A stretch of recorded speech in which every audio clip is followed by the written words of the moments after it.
Good morning, everyone. How about this weather? It's late July. I'm wearing pants to church. This is great. Not even close to the triple digits this week. So I would like to share up front that this morning is a bit of a first for me. I've spoken many times over the years during my time at Vox, but this is the first time that I've actually spoken on Jesus.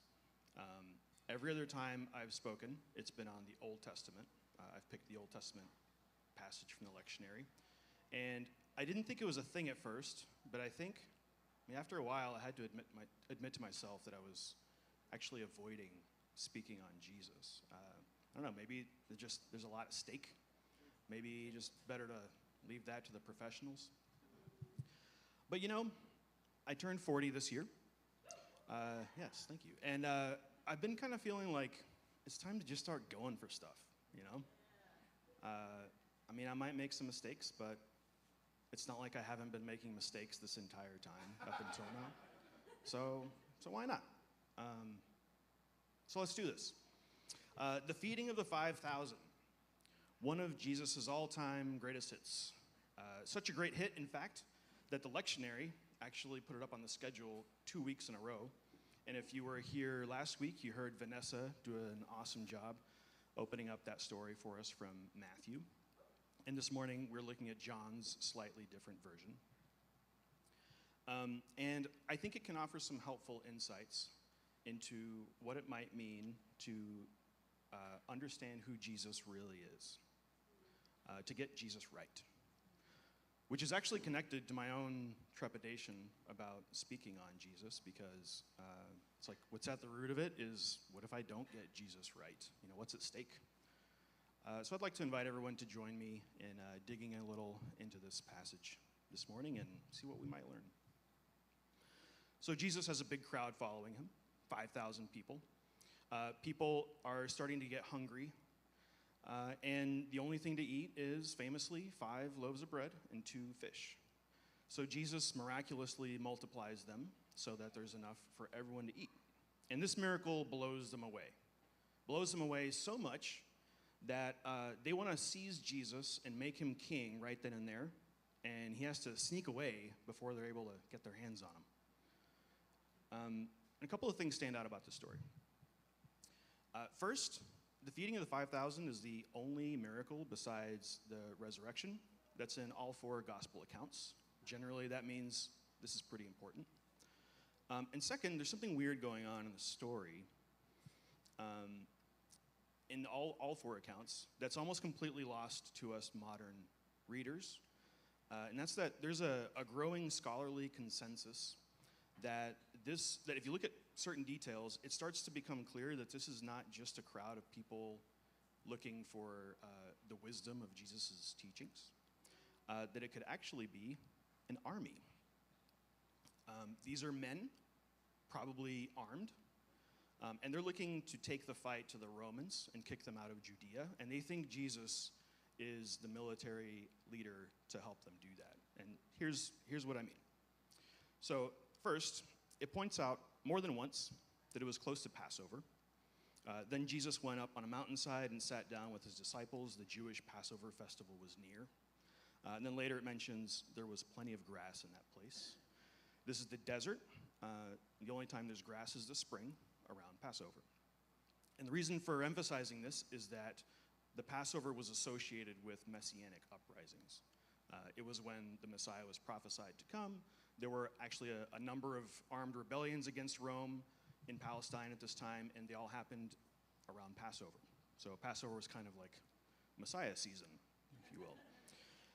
And then Jesus says, have the people sit down. You have to be standing to sit down, which implies a group of people standing at the ready, not people sitting down calmly waiting to hear a lesson. And then it says, as they sat down, about 5,000 men were there. This word for men in the Greek is not the gender-neutral anthropos, which can be translated as people. It's gender inclusive. This is the word andres, which is not gender inclusive. It only means men. So 5,000 men are gathered here. So multiple clues are pointing to this being some kind of army or militia. And somehow, when they heard about Jesus, they thought he could be the one to lead them in that armed uprising.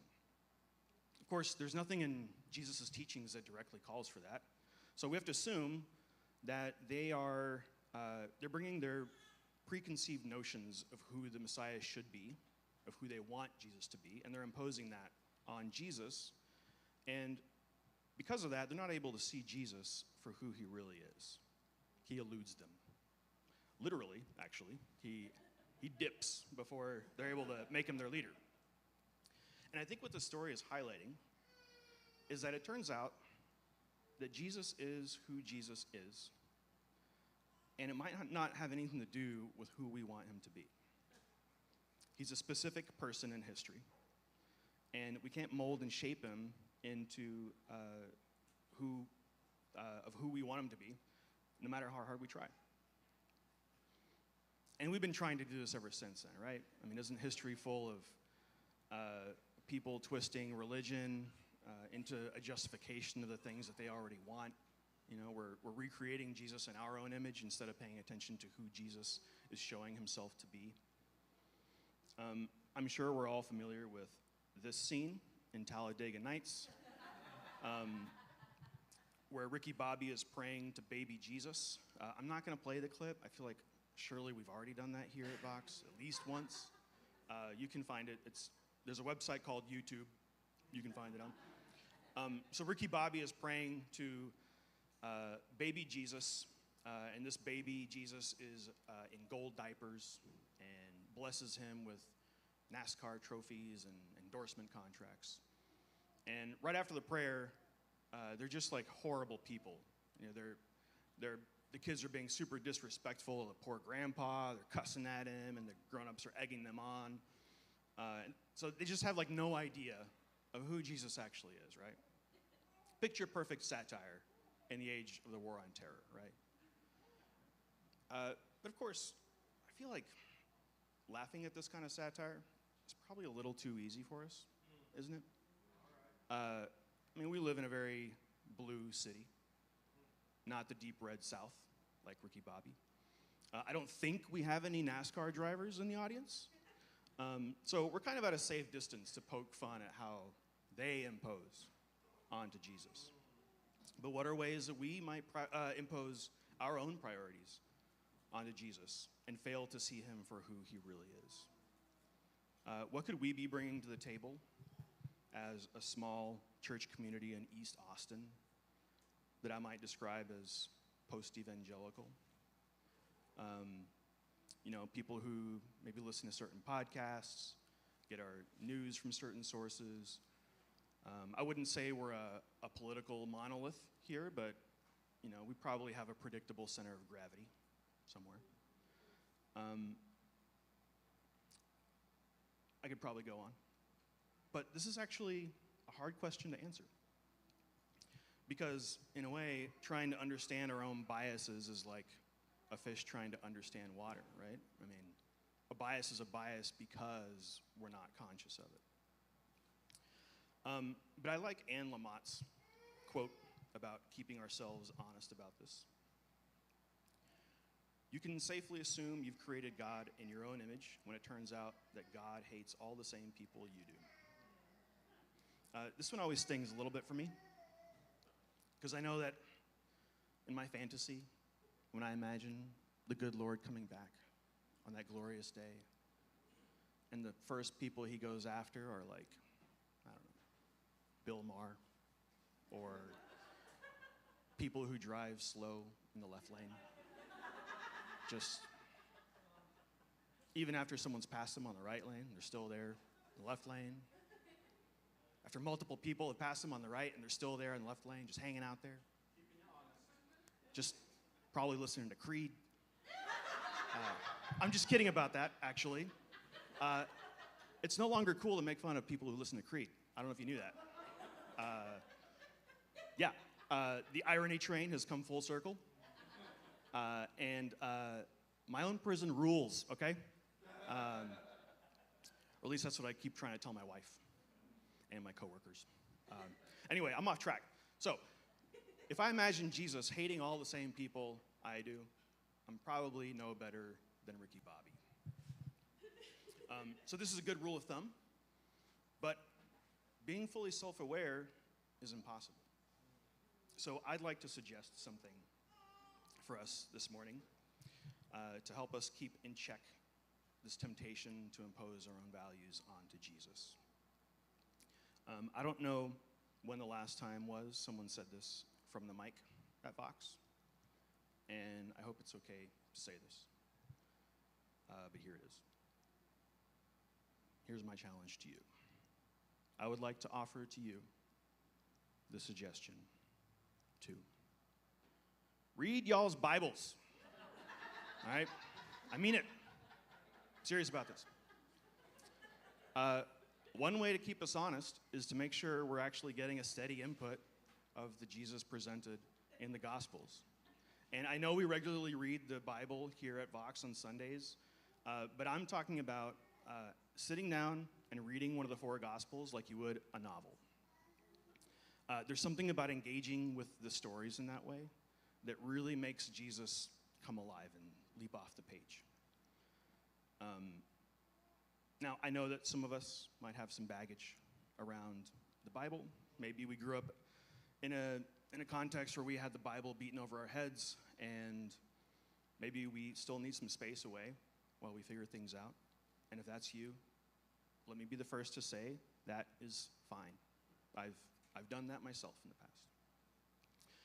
But if you're ready for it, I would like to offer the suggestion, the challenge really, to read one of the Gospels like you would a novel. You could even do it next week. I know y'all ain't gonna be here. There might be plot points you don't understand, and that's fine. It might be weird at times, and I say, let it be weird. Be honest with yourself about what you're encountering. See what you find out. What kind of Jesus emerges? Maybe you think you'll accept my challenge, and you say, Nick, how do I even know which one to read? Aren't there like 4 Gospels? And I'll say, good question. How about I give you a quick little rundown of them right now? See which one sparks your curiosity this morning. Maybe you want to go with Matthew, the first of the 4. Matthew is a beautiful read. Has long stretches of Jesus' teachings that are beautiful, like the Sermon on the Mount. It's very quotable, very cross-stitchable. Matthew is also the most Jewish sounding and feeling of the 4, because what Matthew's trying to do is link the Hebrew Bible to Jesus. He's trying to show the continuity, and that's why they put it first. Or maybe you're not so interested in long, beautiful speeches, and or cross-stitching. In which case, you might want to go with Mark, the shortest of the 4. Fast readers among you might actually be able to read it in one sitting, like a novella. It's only 16 chapters. No long speeches in Mark. Just Jesus #doing stuff. Just goes here and bam, heals this person. Then goes over here and bam, does this miracle. Just action, right? It's to the point. Or maybe you want to try Luke. Like Matthew, long stretches of eloquent teachings. Fun fact, Luke is the only non-Jewish writer in the New Testament, so he's a Gentile, so he brings a little bit of an outsider's perspective. And because of that, Luke's version of Jesus pays more attention to those on the margins. Women, the poor, children. Unless you think it's all the fuzzy, sentimental kind of inclusiveness, he also includes villains. They also have a place in the story. People everybody hates, like people who exploit the poor, get rich off their backs and sell out to Rome. Or people who drive slow in the left lane. Or maybe you want to go with John, the author of today's passage. John is, I'll be honest, the weirdest of the 4. This passage this morning is pretty tame, but Jesus in John is kind of otherworldly. He does weird stuff like walks through walls. Everyone seems to have a hard time understanding what he's trying to say. He's got a more like mystical vibe to him. John also has, hands down, the funniest passage in the New Testament in chapter 20. I'm not going to tell you what it is. You just have to go find out for yourself. So if you decide to take me up on this, maybe you get to a point where you're confused and you have some questions and you'd like someone to hash it out with, someone who loves digging into the stuff. And I'll say, text me. Like, there's my number, call me. Christopher advised me maybe I shouldn't put my whole number there because this is going to be on YouTube, but that X is a 2.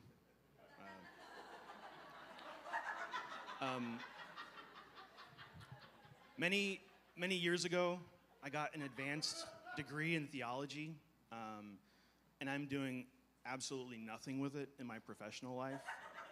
I work for a tortilla company, okay? So, I'm just doing nothing with this degree that got me into way too much debt.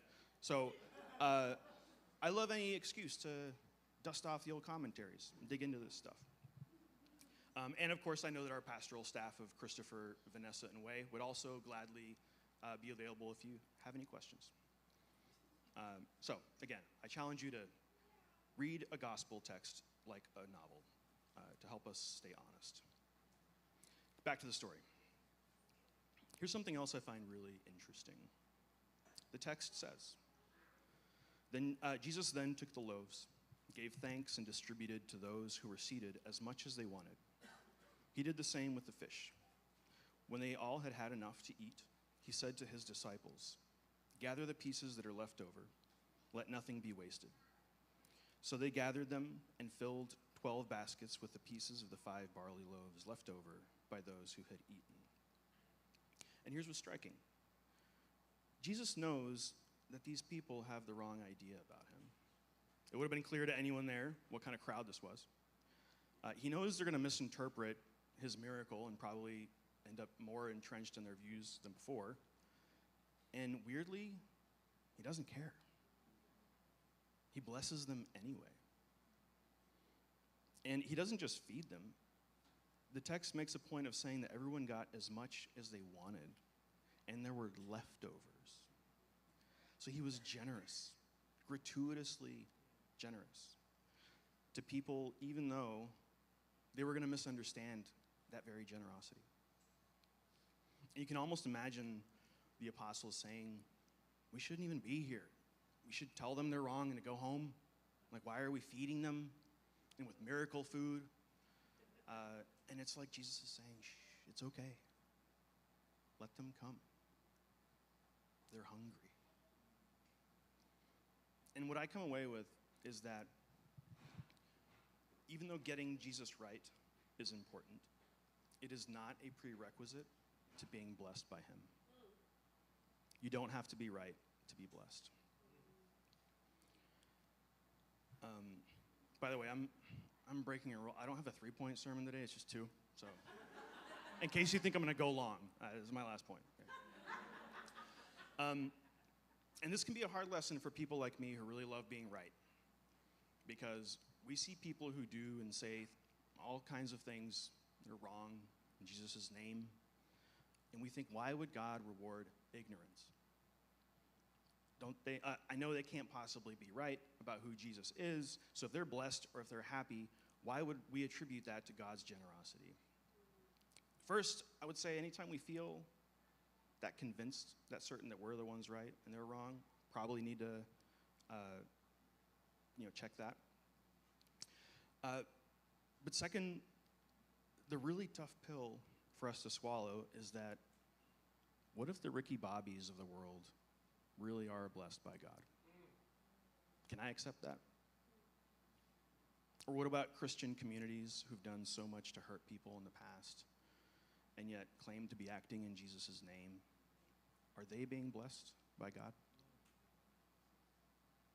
The difficult truth is that God's generosity is God's generosity, regardless of if you're right or wrong about who God is. I grew up in a pretty fundamentalist tradition. Same one as Vanessa, actually. She talked about it last week.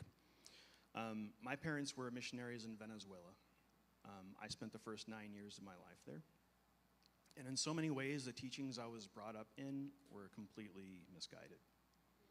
Our churches were sectarian, legalistic.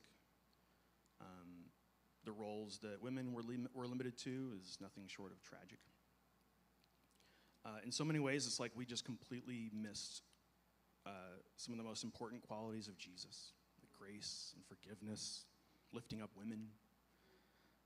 After high school, I took a gap year and went back to Venezuela to reconnect with my culture, improve my Spanish. And by then, my views had already kind of evolved past a lot of that fundamentalism. I credit my parents with that. And I went to the city of San Cristobal. I grew up in Caracas, but I went to a different city where my godparents lived. I called him my aunt and uncle, where he was the head minister of the church. And I spent a lot of time with that church. And I had a really hard time going back to that church culture. At a time when I felt like I was stepping out on my own and exploring who I was, expanding my beliefs, I felt like I was taking a step backward. But one night, after one of the evening church gatherings at their house, of which there were 3 a week, there were a bunch of people who needed a ride home. And normally, my uncle gave everybody a ride home, but this time he holds up the keys to the 81 Malibu, and he tells me, "Te toca, your turn." And I'd never driven in Venezuela at this point, and let me say that driving in Venezuela, it's just chaos down there. Lanes, traffic signs, stoplights, those are all like suggestions to motorists in Venezuela. And there were like 11 people who needed a ride home. 81 Malibus do not have 11 seatbelts. So everybody's like, we're piled in there. People are sitting in people's laps. Got someone like laying across the back. And the whole time I'm doing my best to like drive like a local. You know, I'm like swerving in and out of traffic, like signaling a driver, no, pásale, pásale, pásale, and like, you know, honking the horn, trying to be all natural. Half the time they're roasting me because I'm making mistakes. Half the time everyone in the car is like cheering me on when I do something right. And I remember this one moment, one of my favorite musicians, Juan Luis Guerra, is playing on the radio, and everyone is singing along. And the window of the car is open, cool mountain breeze is blowing in. I can smell the smells of the city. And this feeling comes over me, and it's a feeling of belonging, of acceptance, like I was part of their community. It was a really tight-knit community, but it was also a welcoming one. And I think they got something really right about community. And I got a taste of that belonging, and it felt infectious. Like I know why someone would want to be part of this community. So I finally drop everyone off, and I make it back to the house. I get out of the car, and I can smell something burning. And my first thought is, oh man, I hope whatever it is, it's not my fault. Cars are expensive in third world countries, so are car parts. I know this is potentially serious. I start to look around, and I noticed that I had the parking brake on the entire time. It's like an hour driving around just burning through the parking brake. I'm like, oh, I cannot handle disappointing my tío. He's gonna be so upset. He really cares about this car. He comes out and he says, "What's wrong? What's that smell?" And I tell him, I had the parking brake on. And his response, he just laughed. He immediately started roasting me to everyone in the house, but he just laughed. And it was like this weight was lifted off my chest, that feeling I'll never forget. And it was grace. I did something stupid that he trusted me with, and it was okay. And he was like that the whole time I lived with him. He had a lightness to him and a palpable sense of joy that he carried around. And in so many ways, when I felt constrained and alone during those months living with them, the overwhelming feeling, when I remember those months, the overwhelming feeling is warmth, grace, and acceptance, belonging. And the people in that church might have been wrong about Jesus in a lot of ways, but that didn't keep Jesus from blessing them with real gifts. And by blessing them, he blessed me. And for those of us who've come from backgrounds where people seem to have gotten Jesus so wrong, to the point that we've had to spend years sifting through the baggage to discard what's harmful, I wonder if we can be open to the possibility that Jesus might have been blessing us all along through it. Can we be open to the possibility that God's generosity is indifferent to us believing the right things? That God's generosity is indifferent even to whether we recognize it as God's generosity? Because Jesus, the Son of the Most High God, who was sent to the world to teach us peace, when he was followed in the desert by thousands of violent men, and they were hungry, he looked on them with kindness, and he fed them. He fed all of them, and he fed them until they were full. Grace and peace be with you.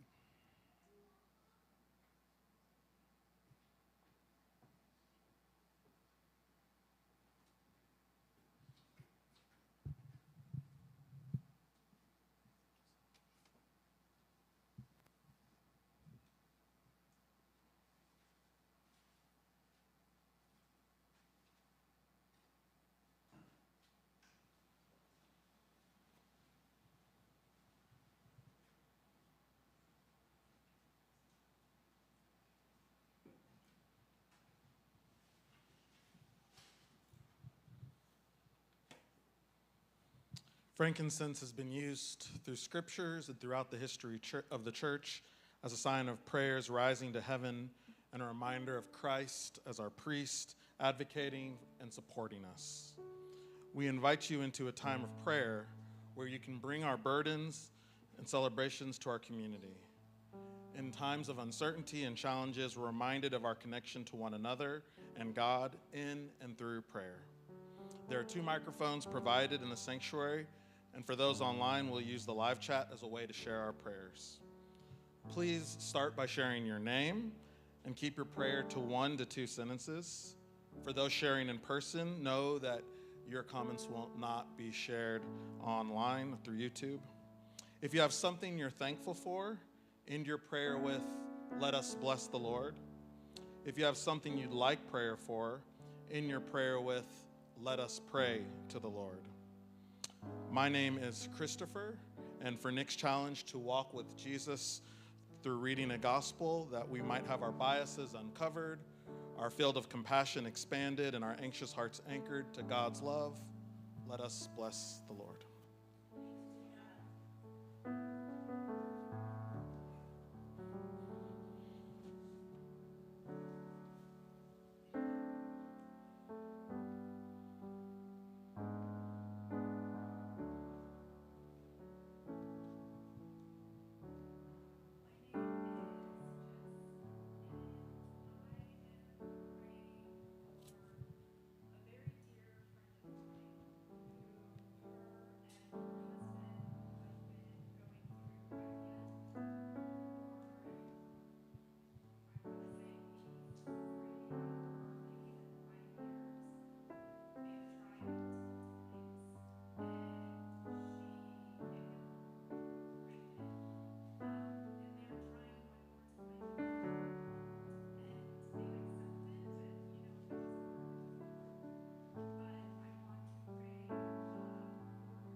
With the prayers that have been mentioned and unmentioned, let us finish by praying the Lord's Prayer together.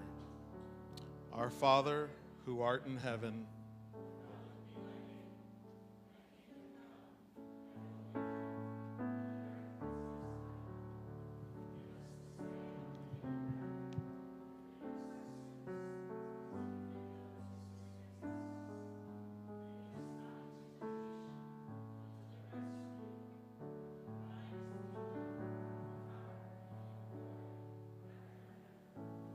Amen.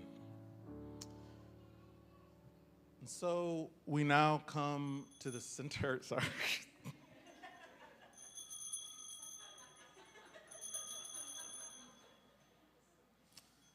I think there's something about those bells offering grace, and I'm so grateful for that grace. And so we now come to the center of our liturgy, the Eucharist. It is a time where we invite you to examine your hearts and pray this prayer with me. Your response will be highlighted in yellow. The Lord be with you. Lift up our hearts. O God, we praise you for your works in ages past, the deliverance of your people, and for Jesus the Christ who came to save us from sin. Through Christ, you have given us hope and a new way to live.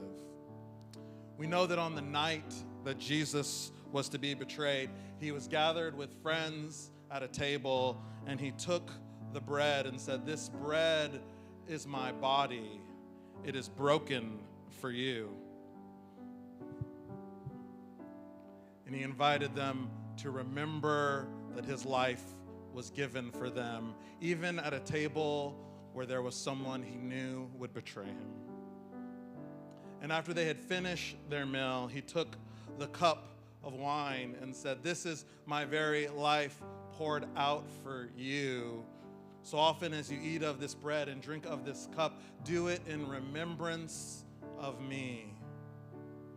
Remembrance of the new covenant I make today, reminding us and pointing us to nonviolent, forgiving love.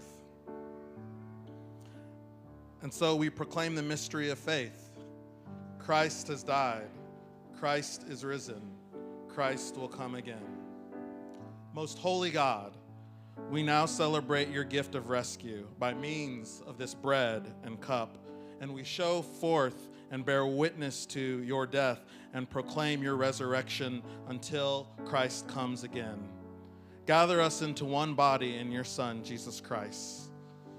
We invite you now to experience the Eucharist as a part of our community and to examine your hearts in silence. If it's helpful, we will have some questions on the slide as a guide to help you during this time of reflection. All of our communion stations are going to be in the front of the stage, including our gluten-free station, which will be on the left. When you are ready to receive communion after examining your hearts, we ask that everyone line up in the middle aisle, and when you're at the front, to approach whichever station is available. Servers will be at each station where you will be served bread for you to dip in either the goblet of wine or the bowl of juice as a sign of your receiving and accepting God's love. We now ask our communion servers to approach the table. Parents, we now invite you to pick up your children from Greenhouse so that you may also line up to take communion together as a family.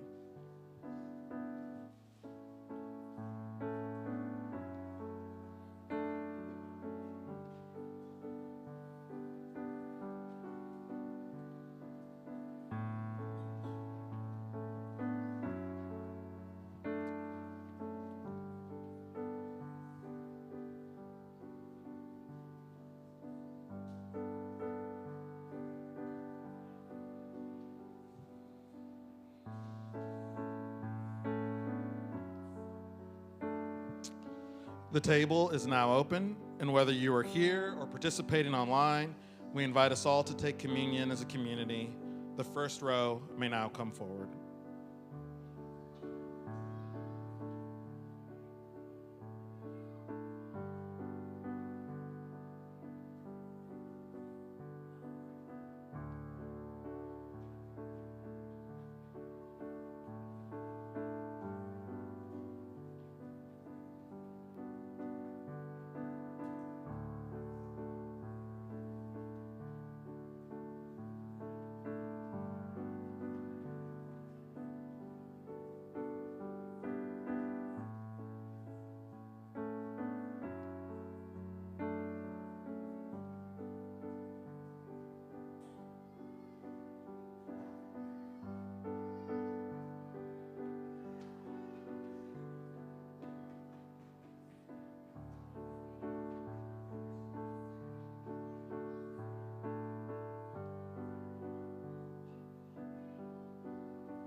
Let us finish our time of communion together by reading aloud this prayer.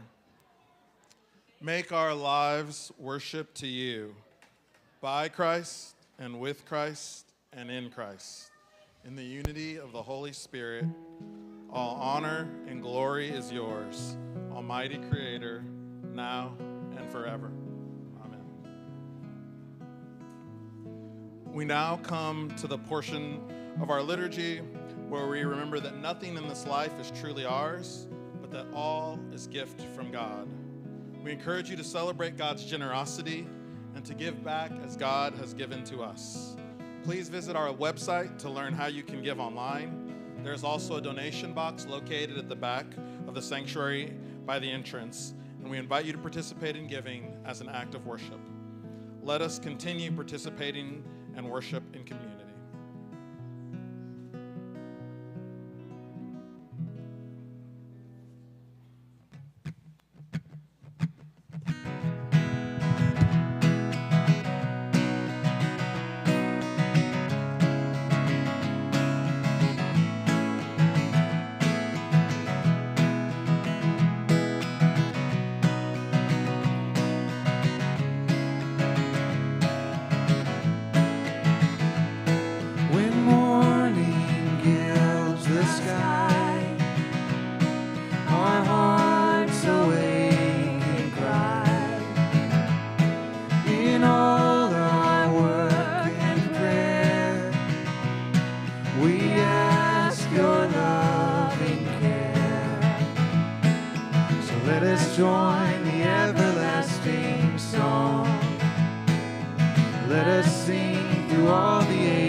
Please stand with us for this last one if you're able.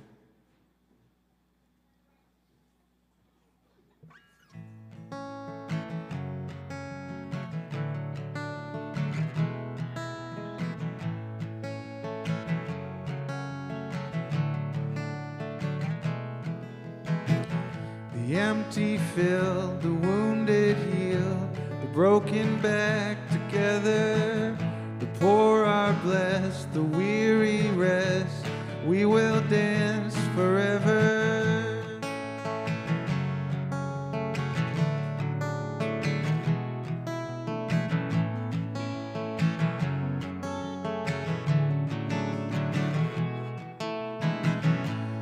blind did see, the chained are free, the doubtful now believers, the outcast known, the orphan home. You are my Redeemer.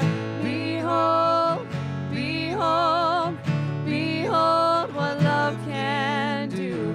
Behold, behold, you're making all things new.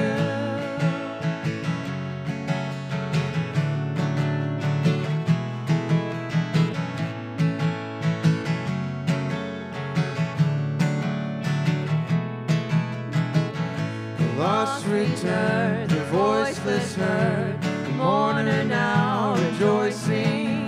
The mountains shake, the world awake, creation all composing. The sad untrue, the earth renewed, the song has found its singer. The darkness light, the dead alive, you are my Redeemer. Behold, behold, behold what love can do. Behold, behold, you're making all things new. Behold, behold what love can do. Behold, behold, you're making all things new.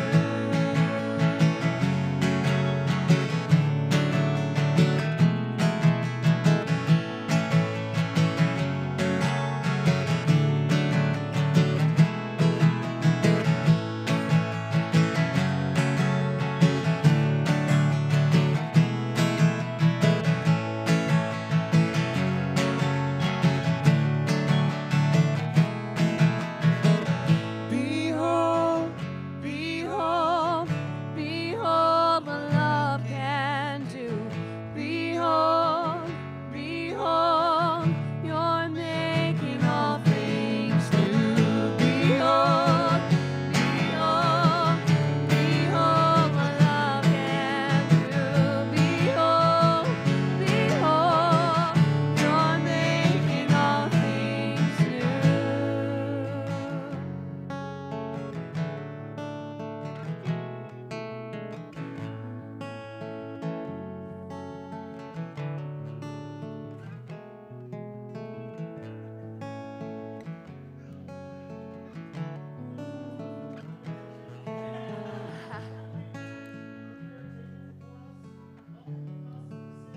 At your table, okay, there it is. At your table and eat in your presence. You bring us cut fruit when we least expect it and help pack our bags as we prepare for long roads ahead.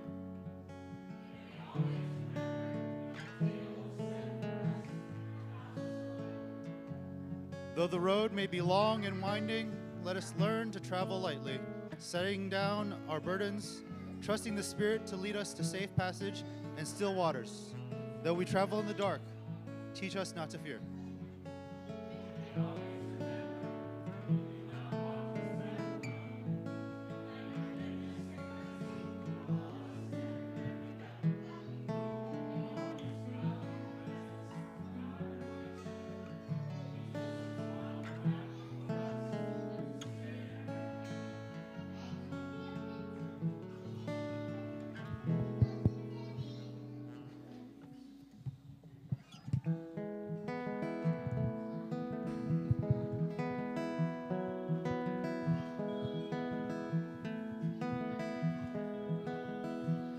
The Lord bless you and keep you. The Lord shine his face upon you and be gracious to you. Be gracious to you.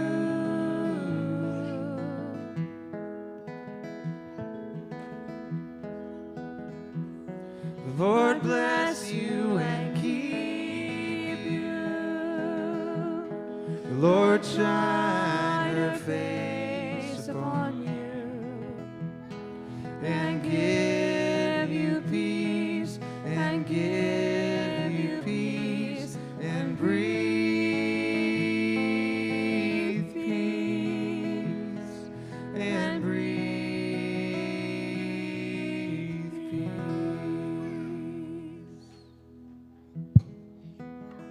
This one's on.